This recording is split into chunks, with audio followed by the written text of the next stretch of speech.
Hey Pisces, welcome back to Distilled Tarot. My name's Shannon. I'll be guiding you through this week's reading. This is going to be our weekly reading for July 16th through the 22nd. Let's see what's going on with Pisces. The heart of your reading, we have the Sun. This is joy, expansion, opportunity. Opportunities being illuminated where before they might have been in the shadows. And then with the Chariot here at the bottom peeking out at us, this feels like bursting forth without limitation. Now that the clouds have lifted, you can see the opportunities that are out there, you're going after them with gusto. But your challenge is Tower energy. Pisces, why? Maybe you're carrying these clouds with you, or it's the expectation that it's too good to be true, and you could be carrying the fear of disaster with you. It's likely because of things you've experienced in the past, because you've been through a dark night of the soul, or things going wrong for you one after another, feeling like, well, the last time I was this optimistic, look how it turned out. So let's see how the reading turns out. I don't want to put the cart before the horse here. What are Pisceans focused on? Four of Swords energy. Reflecting. You've had a series of endings recently, death in reverse. You're just still coming out of it. You can still feel like the loose ends kind of being tied up now, things resolving.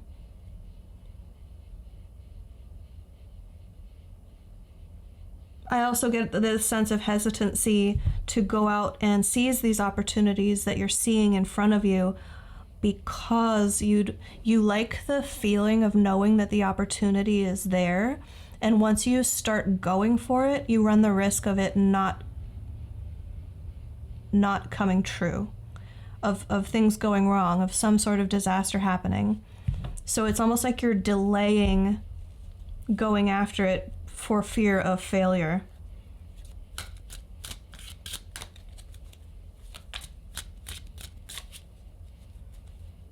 You've gotten comfortable or used to or accustomed to more solitude than what this Sun energy would require of you. If you go out, it is an independent energy, but it's not solitary. You're going out there in a way that definitely exposes you to the world, where people can see what you're doing and you interact with various people in various capacities.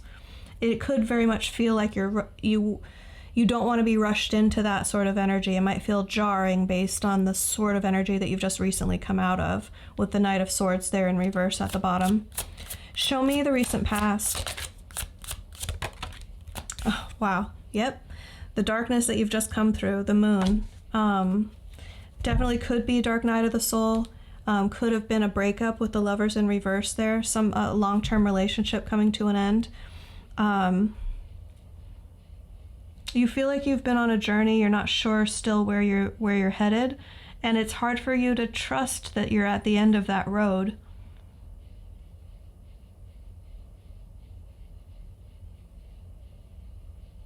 Things are just starting to make sense to you, and then you feel it's a bit abrupt, the opportunities that are coming up for you now. You almost feel like the positivity is rude. Like it's being rude to you. Life is being rude to you. The universe is not handling you with the care that you want it to. The crowning energy, the way that Spirit is viewing the situation, is the Page of Wands energy. So this means that through this experience, your higher self and your spirit support team, like your spirit guides, want you to get in a state of excitement and lose a few degrees of jadedness. the difficulties that you've experienced are limiting or daunting your perspective. Your higher self is more optimistic than you are right now. And what you're seeing unfold in front of you presently,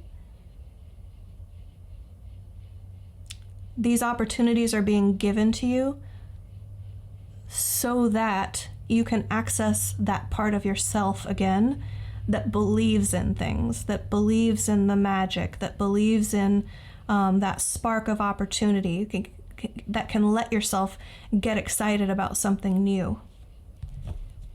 And it is juxtaposed with how you're feeling. It's like, oh, something new, 4 of Cups energy, no thank you. No thank you. I can only handle what's in front of me right now. Don't give me any more.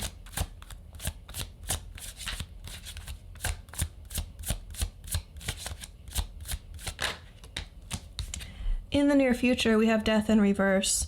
So whatever it is that's been falling out of your life, whatever process of transformation or upheaval or loss or grief that you've been going through, that is going to feel much more resolved in the near future, to the point where you can start to see it kind of becoming part of your past rather than your present or your future.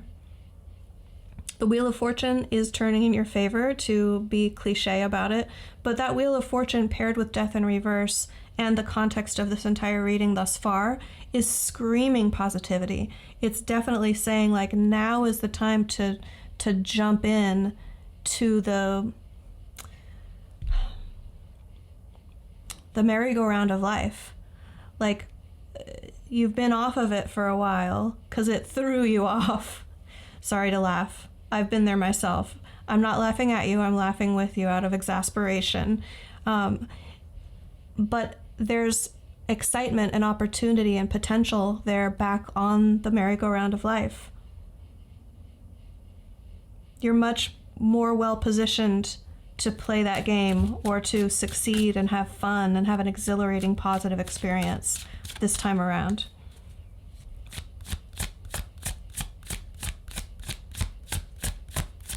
Maybe not this week, maybe not next week, but soon. Your surprise energy is the 2 of Cups in reverse. Now, this could be a breakup. It could be someone that you went out on a first date with, not wanting a second date. It could be someone that you ask out, says no, or ghosts you, or stops texting you back. But there's some sort of like expectation about, gosh, I put myself out there, it wasn't reciprocated.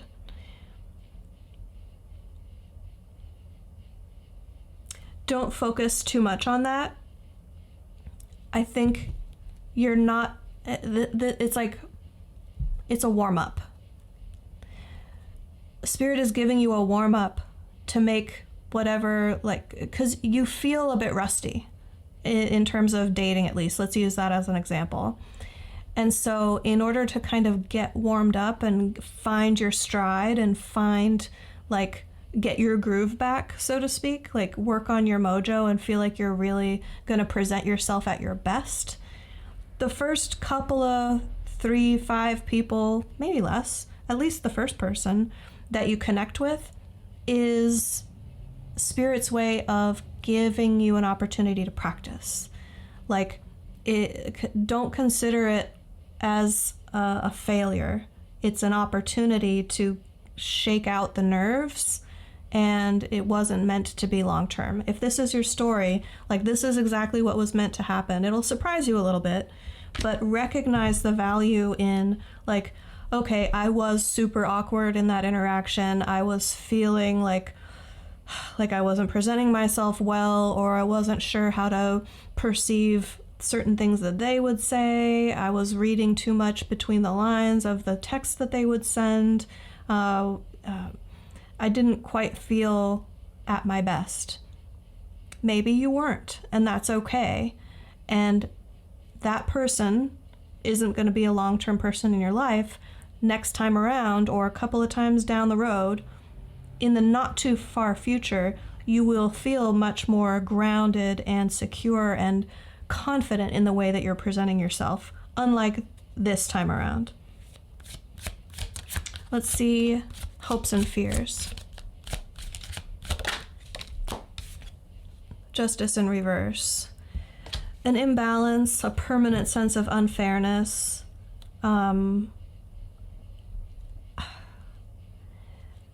Gosh. Pisces, okay, what I'm getting is the Eight of Cups energy, feeling like you're always going to be walked away from. You'll spend the time to nurture and support and build with someone to the point of it being like a big investment of emotions. And it'll be positive, but this person is going to feel like it's just not enough, and they'll eventually walk away. Now, that is not a predictive statement. I'm reading this for the position that it came out in, your hopes and fears. So I'm getting that this is kind of a hang-up or a concern of yours based on your experiences that you've had in life. You're going forward and looking at new opportunities with the clouds looming over you, even though here's how you really are.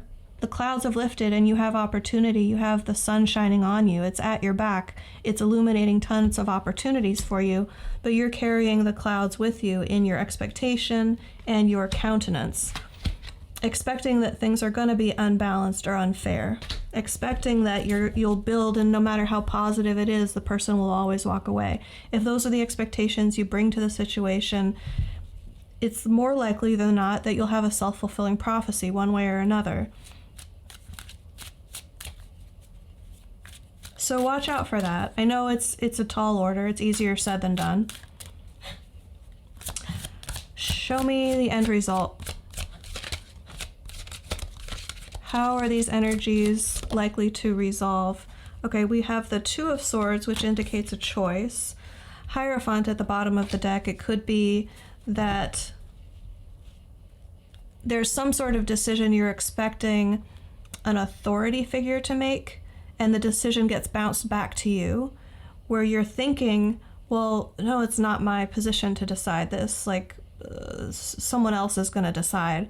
And universe is going to say, actually, no, and it's going to place the decision on your lap.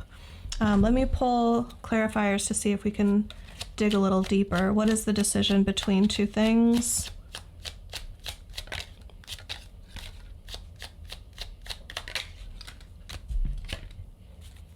Do you sit around waiting for something, or do you focus on nurturing yourself and your own household and attract things toward you? That's the Three of Wands in reverse and the Queen of Pentacles. So that's the sense of the decision that I'm getting.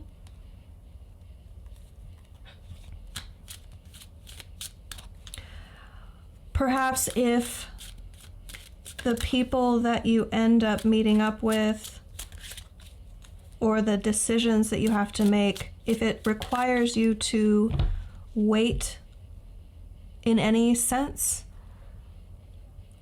don't wait. Figure out a way to build in that you don't have to focus all of your energy and attention and put your efforts on hold to wait for that. If you're applying for a job and they say, we'll get back to you soon, you don't know when soon is, don't just sit around waiting for them to get back to you. Keep carrying on with building your own flow of resources with that Queen of Pentacles energy. If it's dating and someone's like, well, I'm not sure when I'm going to be available, great. Doesn't mean you have to it doesn't mean you have to stop talking to them whatsoever, but don't make them your primary focus to a point where you're stagnant and focusing on the waiting. Because then you center them and you empower them with the decision. It's your decision to keep moving forward. And if you allow them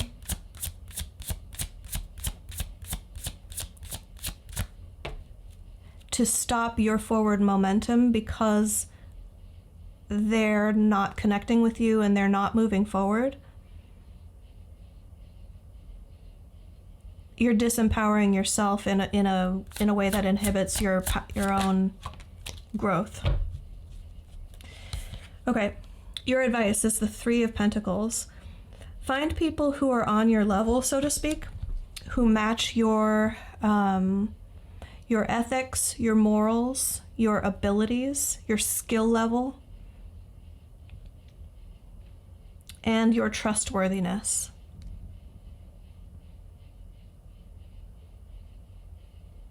You will have opportunities to align yourself with another person or a group in a way that can create something bigger than you would be able to on your own.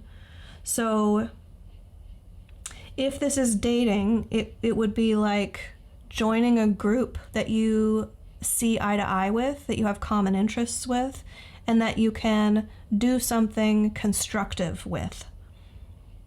Whether that's taking a class or participating in some like project to make something together or create something together. Even if it's just like joining a D&D, forgive me, I don't know what a guild or playing a game with someone, with a group of other people. That could definitely lead to other opportunities or just be a very positive influence in your life at this time. This reading feels more professional to you and we're talking about looking for a job, this could be joining a professional association, going to networking events, things that are very much like on your level. This isn't aspirational networking. This is like meeting with other people who are like, if you're a director of your department, then they're directors of other departments. That sort of a vibe. All right. So good luck with this. I hope that this helped. Have a great week, and I will see you back next time.